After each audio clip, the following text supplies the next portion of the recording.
আসসালামু আলাইকুম। Free hit 24 থেকে রাসেল মাস্টার। বাংলাদেশ পাকিস্তানের সাথে ঐতিহাসিক টেস্ট সিরিজ জয়লাভ করেছে। বাংলাদেশ এই ম্যাচটি প্রথম ম্যাচে জয়ের নায়ক ছিলেন মুশফিকুর রহিম এবং মেহেদী হাসান মিরাজ। দ্বিতীয় টেস্টে এসে জয়ের নায়ক লিটন কুমার দাস এবং মেহেদী হাসান মিরাজ। তবে দ্বিতীয় টেস্টের যে ট্র্যাজেডি আমরা দেখেছি সেটা হচ্ছে 26 রানে 6 উইকেট পড়ে যাওয়ার পরও বাংলাদেশ দলটাকে মেহেদী হাসান মিরাজ এবং লিটন কুমার দাস যেভাবে খেলে আসলে তাদের দেয়া 272 সামথিং মানে 70 রানের সামথিং টার্গেটকে তারা তাড়া করে প্রথমেই যখন 6টি উইকেট পড়ে যায় তখনই বাংলাদেশ দলটাকে হাল ধরেন এই দুই ব্যাটসম্যান। আপনাদের কথা মনে আছে কিনা, মেহেদী হাসান মিরাজ যখন ভারতের সাথে বাংলাদেশ যখন 10ম উইকেটে যখন বাংলাদেশ মুস্তাফিজকে নিয়ে একটি ম্যাচ ওডিআই ম্যাচ জিতিয়েছিল ভারতের সাথে বাংলাদেশের মাঠে।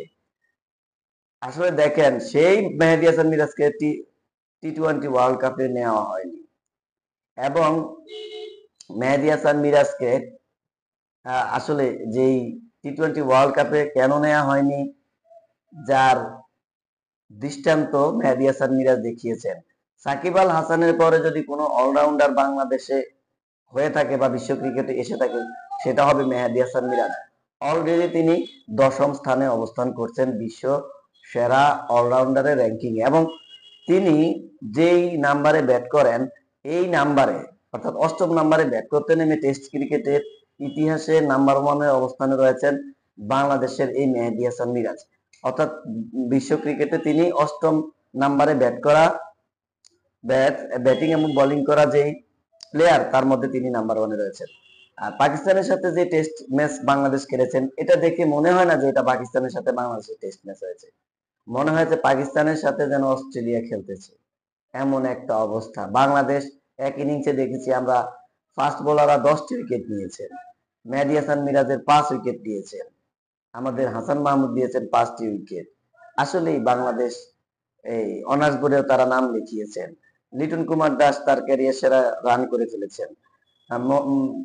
বিশেষ করে আমাদের ডাবল সেঞ্চুরি থেকে অল্পের জন্য ফার্স্ট ইনিংসে আমাদের মিস করেছেন মুশফিকুর রহিম। এই যে বাংলাদেশের চাপমুক্ত খেলা আর পাপ মুক্ত খেলা, আমি মনে করব পাপনের পাপ থেকে মুক্ত হয়ে চাপ মুক্ত যে খেলা খেলেছে বাংলাদেশের ক্রিকেটাররা, যেটা নাকি বিশ্ব ক্রিকেটের ইতিহাসে নজিরবিহীন ঘটনা।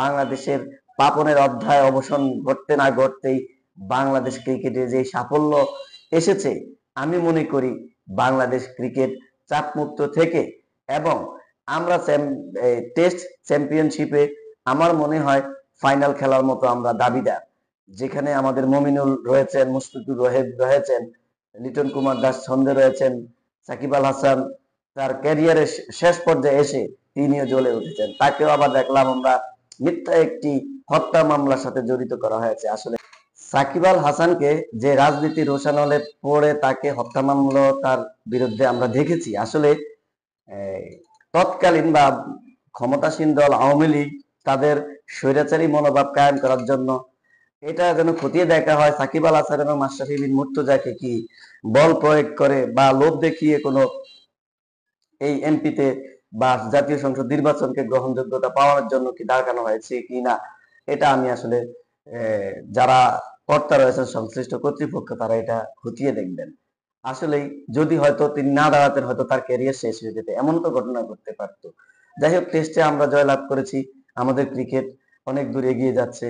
যে বাংলাদেশের ক্রিকেট যে পাপনের অধ্যায়ে যে পরিসমাপ্তি ঘটেছে, পাপনের পাপমুক্ত ক্রিকেট থেকে যখন বাংলাদেশ ক্রিকেটাররা বেরিয়ে আসলো তখনই বাংলাদেশ ক্রিকেটে নব দিগন্তের সূচনা হলো। বাংলাদেশের ক্রিকেটাররা চাপ মুক্ত থেকে পাকিস্তানের সাথে ঐতিহাসিক টেস্ট ক্রিকেট জয়লাভ করেছে, সিরিজ জয়লাভ করেছে, সেটা বাংলাদেশের জন্য গর্বের বিষয়, অহংকার।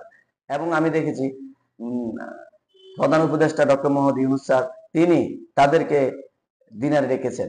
তো এই যে আসলে বাংলাদেশের ক্রিকেট এবং বাংলাদেশের ছেলেরা চাপ মুক্ত ক্রিকেট খেলতে পারছে, তাদের ফ্রিডম বা স্বাধীনতা ফিরে পেয়েছে, তারা এখন অর্থাৎ স্বাধীনভাবে কথা বলার যেটা বাক স্বাধীনতা ফিরে পেয়েছে। আজকে আমি দেখেছিলাম সামাজিক যোগাযোগের মাধ্যমে নাসিরও বিসিবিতে গিয়েছেন। এই যে যে সমস্ত ক্রিকেটারদের উপর অত্যাচার করেছে বিসিবি, যারা যুগের পর যুগ এই বিসিবিটাকে আসলে তাদের আগ্রাসন বা তাদের রাজত্ব কায়েম করেছে, তাদের বিরুদ্ধে যেন কঠিন ব্যবস্থা নেওয়া হয়। আর আর বাংলাদেশ ক্রিকেট সামনে ইন্ডিয়া সিরিজ রয়েছে, আশা করব সাকিব আল হাসান জীবনের অন্তিম পর্যায়ে এসে বাংলাদেশকে টেস্ট চ্যাম্পিয়নশিপে চ্যাম্পিয়ন করে দিয়ে তারপর যেন তিনি অবসরে যান, এবং মেহেদী হাসান মিরাজ যেন তার স্থানটা ধরে বাংলাদেশের টেস্ট ক্রিকেটকে, ওয়ানডে ক্রিকেটকে, ওডিআই ক্রিকেটকে সর্বোচ্চ পর্যায়ে নিয়ে যেতে পারেন। এবং মুশফিকুর রহিম জীবনের এতগুলা বছর ক্যারিয়ারের সাথে খেলে 15,000 রানের মাইলফলক স্পর্শ করে তিনি যেভাবে এই বয়সে এসে তার অসাধারণ কারিশমা দেখিয়ে যাচ্ছেন, ভালো লাগছে, আনন্দ লাগছে। আসলে এগুলা বর্ণনা করার মতো ভাষা আমাদের না থাকলেও কিন্তু আমাদের ক্রিকেট যে ডে বাই ডে উন্নতি লাভ করছে সেটা আমরা হারে হারে টের পাচ্ছি এবং দেখতে পাচ্ছি।